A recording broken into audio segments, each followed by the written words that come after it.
नाजरीन, जिंदगी में आपको कभी कोई ऐसा इंसान नहीं मिला होगा जिसको कभी स्किन प्रॉब्लम ना हुआ हो। उसी चीज़ को आज हम एड्रेस कर रहे हैं, लेकिन आपने 4 चीज़ें लाजमी करनी है। आपने लाइक, सब्सक्राइब, शेयर और इसके अलावा प्रेस द बेल आइकॉन। जब आप ये कर लेंगे तो आप कमेंट बॉक्स भी देख लीजिए, नीचे ड्रॉप डाउन है, आप उसके ऊपर अपने कमेंट्स लिखिए and you can also connect to me via Instagram and Facebook.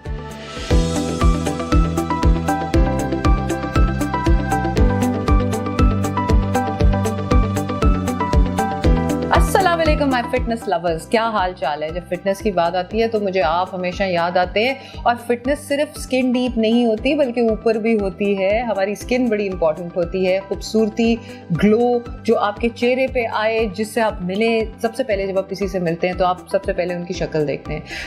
हर इंसान अल्लाह ताला के नूर का एक हिस्सा है और अल्लाह ताला ने खूबसूरत बनाया है, मगर स्किन इंपॉर्टेंट पार्ट प्ले करती है कि आप कैसे नजर आते हैं, कैसे दिखते हैं और आपकी अट्रैक्शन क्या बनती है स्किन वाइज। बहुत सारे लोग स्किन के ऊपर तवज्जो भी देते हैं, जो कि लाजमी देने का हिस्सा बनता है उसका, क्योंकि skin is very important and one of the largest organs of the body. Skin is, remember that. इसी सिलसिले में we got the best doctor in the whole wide world for you, the best dermatologist, doctor Atif Kazmi साहब। तो इनका तो कोई तारुफ के मोहताज ही नहीं है। ये माशाल्लाह प्रोफेसर ऑफ डर्मेटोलॉजी, प्रोफेसर का भी ऊपर कोई चीज़ प्रोफेसर, महा प्रोफेसर ऑफ डर्मेटोलॉजी, बिकॉज इनकी माशाल्लाह प्रोफेशनल एक्यूमेन इतनी अच्छी है कि लोग जॉक इनके पास जाते हैं। और हमने बड़ी मुश्किल से इनसे टाइम लिया कि प्लीज़ खुदा के वास्ते आके मेरे यूट्यूब चैनल पे अच्छी अपनी राय दे दें। तो इसीलिए I am not going to keep you away from him, we are just going to meet him and we are going to talk about acne, a very rampant problem. जी doctor साहब, अस्सलाम वालेकुम। अस्सलाम वालेकुम फरदीन।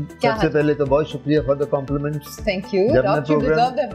जब मैं तुम्हारे साथ प्रोग्राम करता हूँ ये मुझे कॉम्प्लीमेंट्स मिलते हैं, बिकॉज सब आप जब भी किसी के साथ भी करते हैं आपको कॉम्प्लीमेंट्स मिलते हैं। और अब हमारा रेजिंग क्वेश्चन आ गया डॉक्टर, आपके पास दिन में कितने एक्ने के मरीज आते हैं? मुझे मेरा ख्याल है कि अगर सबसे ज्यादा मैंने पेशेंट्स देखे हैं अपनी 40 इयर्स ऑफ डर्मेटोलॉजिकल लाइफ में, तो acne would be one of the top 3 diseases जो मैं रेट करूंगा। यानी उसमें एक्ने इतनी कॉमन। और डॉक्टर वो हर एज पे कॉमन है अब, है ना? आपने ये देखा होगा कि टीनेजर्स में तो शुरू में होती है, मेनोपॉजल एज में भी आती है। एग्जैक्टली। अब तो मेरे पास खवातीन आती हैं जिनके मेंस्ट्रुअल प्रॉब्लम्स या पीरियड्स इरेगुलरिटीज होती हैं, या मेनोपॉज हो गया होता है और वो 50-55 साल की, तो उसको भी एक्ने, उसके खैर डिफरेंट कॉजेज हैं। सो एक्ने जो है ना, जिसको हम पिंपल्स कहते हैं, कील महासे कहते हैं, और अरबी में इसको हुब्ब शुबाब कहते हैं। अच्छा। ये जवानी के कील, जब बच्चा जवान हो रहा होता है, बच्ची जवान, तो वो ये कहते हैं, अक्सर औकात वो एक मिथ है कि अगर एक बच्ची जवान हो रही है और उसके कील बहुत, एक्नी बहुत निकल रही है, तो उसकी शादी कर दो। अच्छा। और शादी के बाद जब बच्चे हो जाएंगे तो एक्नी खत्म हो जाएगी। तो मेरे पास जब खवातीन आती हैं अपनी बच्चियां लेके, तो उनको ये होता है कि डॉक्टर साहब अब हमने इसकी शादी कर दें, क्या दाने खत्म हो जाएंगे? तो मैं उनको ये समझाता हूँ कि बात आपकी ठीक है, क्योंकि हार्मोनल होती है, प्रेगनेंसी के बाद, डिलीवरीज के बाद, शादी के बाद फर्क पड़ता है। लेकिन आप शादी ही क्यों, एक लड़की 14 साल की के पिंपल्स है तो उसकी शादी कर दो, पढ़ने तो लिखने दो, ये तो अजीब बात है। खैर एक्नी जो है इसका इलाज है, एक्नी जनरली स्टार्ट लड़कों में भी, लेकिन तो स्टार्टिंग बड़ी सीवियर होती है। देखिए फरजीन, बात ये है, ऑब्वियसली तुम्हारे साथ मैंने इतने प्रोग्राम किए हैं, यू नो एवरीथिंग, अब स्किन आदि से ज्यादा तुम्हें भी पता है। बात ये है, प्यूबर्टी सबको आती है, मेल हो या फीमेल हो। फीमेल पे एट द एज ऑफ 13-14, इसी तरह मेल्स में भी 14 पे आती है। जो लड़के होते हैं 14 से 15 साल पे सेकेंडरी सेक्सुअल कैरेक्टर्स उनके डेवलप होने शुरू हो जाते हैं। इसी तरह जब फीमेल मेंस्ट्रुएट करने शुरू करती है, इसे मेनार्की भी कहते हैं, वो उस वक्त उसकी भी चेंजेस आती हैं। सो ये वो एज होती है 13-14, तभी टीन्स क्यों कहते हैं कि 19 तक, उसके बाद टीन खत्म हो जाते हैं, फिर तो 20 एग्जैक्टली, फिर ट्वीन्स हो जाते हैं। सो 19 तक ये एक्ने बड़ी common problem. And can you imagine, पूरी दुनिया में मैं रहा हूँ, अमेरिका, वलायत, यूरोप, कोई दुनिया का मैंने मुल्क नहीं छोड़ा, कोई मुल्क में मैंने नहीं देखा कि एक्ने मुझे ना मिली। अच्छा, चाइना में मिली? एवरीवेयर। चाइनीज औरतों में भी मुझे एक्ने। रीजन क्या है? द थिंग इज, हमारे जो फूड हैबिट्स हैं ग्लोबली, बच्चियों में, देखो तुम मुझसे तो बहुत छोटी उम्र में मेरी स्टूडेंट ही हो, मैं जब बच्चा था ना, तो हमारे जमाने में ये फास्ट फूड आउटलेट्स नहीं होते थे, हमारे जमाने में सॉफ्ट ड्रिंक्स नहीं होती थी, हमारे जमाने में हमारा बाप कहता था लस्सी पियोगे तो आम मिलेंगे, कच्ची लस्सी। So you think that diet has contributed a lot to this acne problem now? I do not only think, I am convinced that diet has to play a major role. Diet doesn't cause acne. It is not the reason for acne. It precipitates acne. ये acne को aggravate करती है, बढ़ाती है. देखो ना, बच्चे आजकल क्या कर रहे हैं? किसी के बच्चे, तुम्हारे बच्चे, मेरे बच्चे, किसी के बच्चे डेली खाने बाहर खाते हैं. पहले होता था हमारे जमाने में कि वीकेंड पे होता था जी, अगले दिन सैटरडे को ले जाओ, संडे को छुट्टी है. अब अगर आप वीकडे में भी जाओ, पीर मंगल बुध को, तो जगह नहीं मिलती किसी रेस्टोरेंट में. एक होते स्मॉल दाने, जी जी, एक होते फिर पस से भरे हुए, तो वो डिफरेंट टाइप ऑफ एक्ने. अंग्रेजी में कहते हैं prevention is better than cure. Definitely. तभी वी बिलीव इन दैट. जी जी, we all believe, being doctor. तो हम क्या करते हैं, हम ये अपने बच्चों को पहले ये कहते हैं कि खुदा के वास्ते फास्ट फूड जरूर खाओ, बर्गर्स खाओ, सैंडविचेस खाओ, सब कुछ लो, लेकिन हाथ हौला रखो जरा. ये ना करो कि डेली माँ बाप को चुराया हुआ है तो रेस्टोरेंट जा रहे हो, हफ्ते में एक आध दफा कर लो.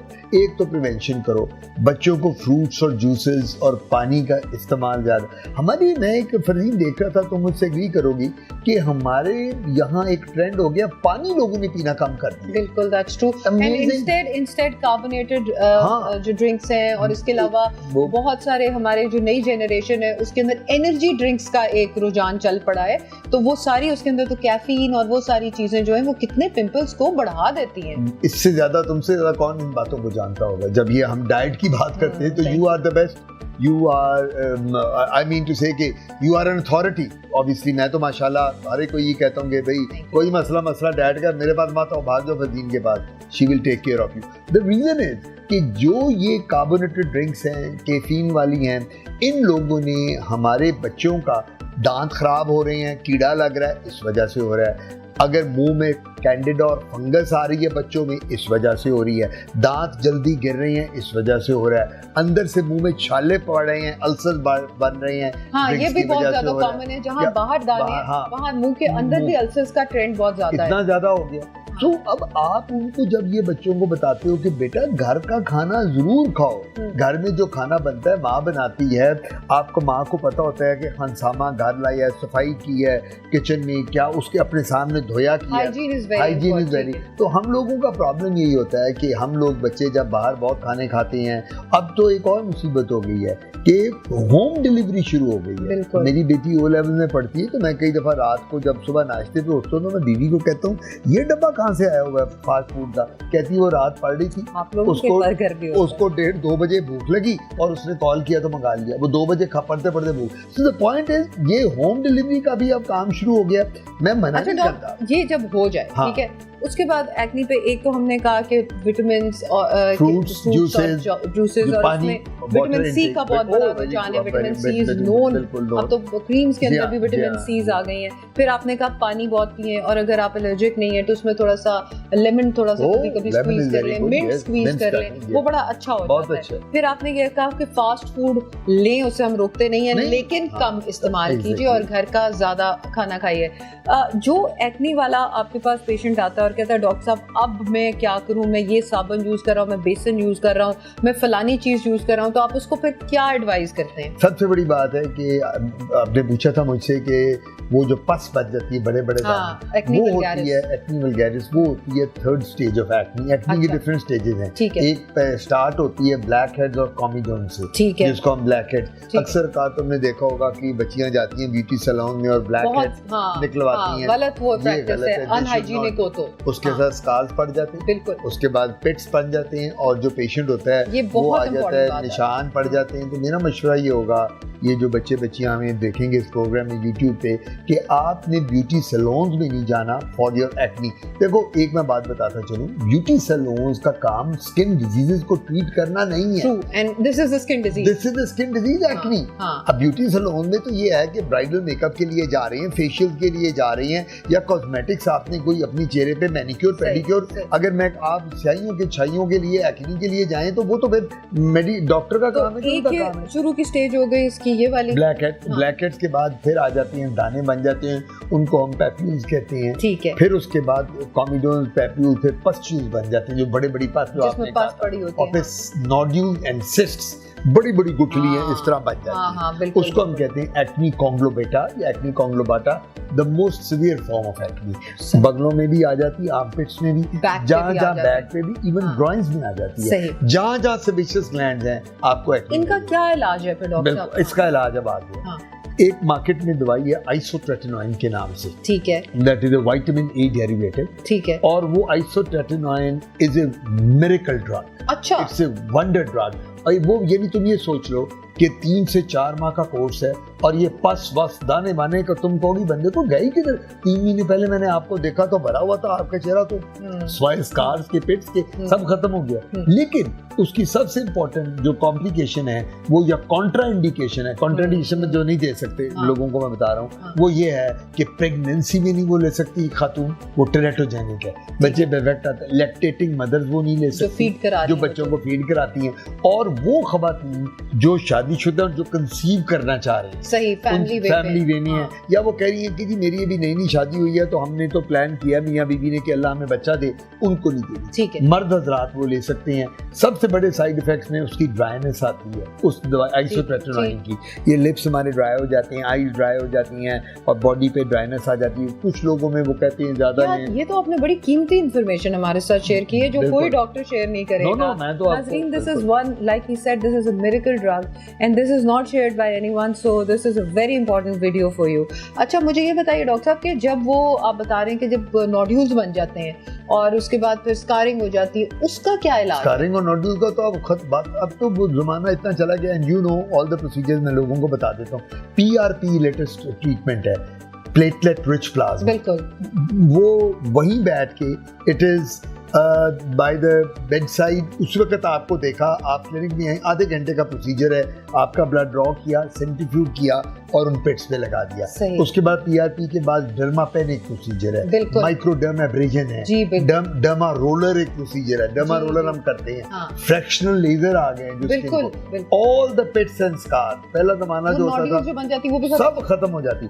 अब तो बल्कि मैं यहाँ ये कहूँगा कि जिन लोगों को चिकन पॉक्स के निशान रह जाते हैं, कुछ लोगों के चेचक जैसे, और सॉरी लाकड़ा काकड़ा, उसके जो निशान है वो सब खत्म हो जाते हैं। जो स्मॉल पॉक्स तब दुनिया में होती नहीं है, लेकिन कुछ लोगों को होते वो निशान है, वो भी चेहरा साफ हो जाता है। तो हमारे पास अब सारे शुरू में हम क्या करते हैं, दवाई देती है आइसोट्रेटिनोइन, इसका पूरा कोर्स, ये 3 से 4 माह का कोर्स है।